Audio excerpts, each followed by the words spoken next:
బాల్యం ఓ అందమైన దశ.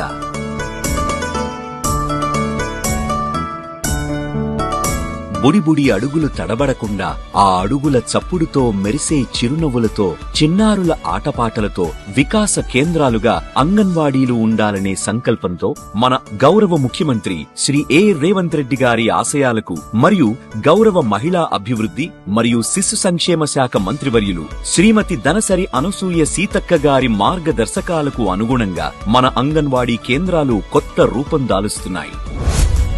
అమ్మ ఒడి తర్వాత నెక్స్ట్ ఒడి ఎక్కడికి? అంగన్వాడీ. ఇప్పుడు మన పిల్లలు ఇంగ్లీష్ మీడియం చదువుకోవాలంటే లక్షల రూపాయలు డొనేషన్స్ కట్టాల్సి వస్తుంది.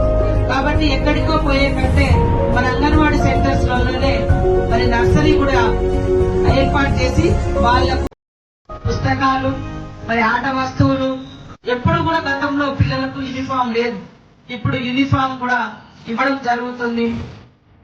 చిన్నారులు ఆడుతూ పాడుతూ ముద్దు ముద్దు మాటలతో కేరింతలు కొడుతుంటే ఆ ఆనందం మాటల్లో చెప్పలేనిది.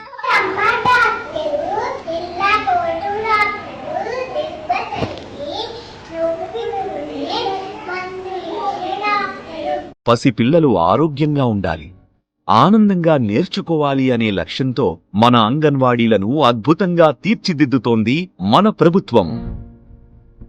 ప్రభుత్వం వచ్చినప్పటి నుండి అంగన్వాడీ స్కూళ్లలో ఫర్నిచర్స్, గేమ్స్ అన్ని బాగా ఇచ్చారు. ఇక్కడ గవర్నమెంట్ యూనిఫామ్లు గాని ఆట వస్తువులు గాని ఫ్రీగా పంపించడం, అది ప్రైవేట్ కి అయితే అన్ని డబ్బులు ఖర్చు పెట్టి పంపించడం మొత్తం కాదని ఇక్కడ అంగన్వాడీకే పంపిస్తున్నాము. ప్రజా ప్రభుత్వ హయాంలో చక్కటి ఆట వస్తువులు,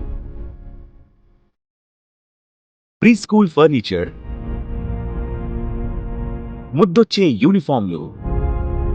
ఈ స్కూల్ డ్రెస్ వల్ల కూడా చాలా మంది ప్రైవేట్ స్కూల్లో లాగానే ఉంది, ఏ స్కూల్ పోతుంది మీ పాప అని కూడా చాలా మంది అడిగారు. అట్లా అడగడం వల్ల గర్వంగా అనిపించింది. రంగురంగుల బొమ్మలతో అందమైన అంగన్వాడీ భవనాలు రూపుదిద్దుకుంటున్నాయి. మా పాప ఇంగ్లీష్ కూడా బాగా చదువుతుంది, పోయమ్స్ బాగా చెప్తుంది. పొద్దున లేచిన తర్వాత కూడా good morning mummy, good morning daddy అని చెప్తుంది.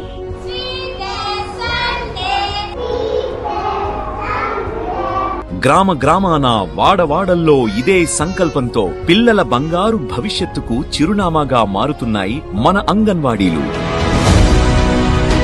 చిన్నారుల చిరునవ్వుకు తెలంగాణ చిరునామా అవ్వాలి. అంగన్వాడీలు అమ్మ ఒడిగా మారాలి. ఇది ప్రజా పాలన, ప్రజా ప్రభుత్వం.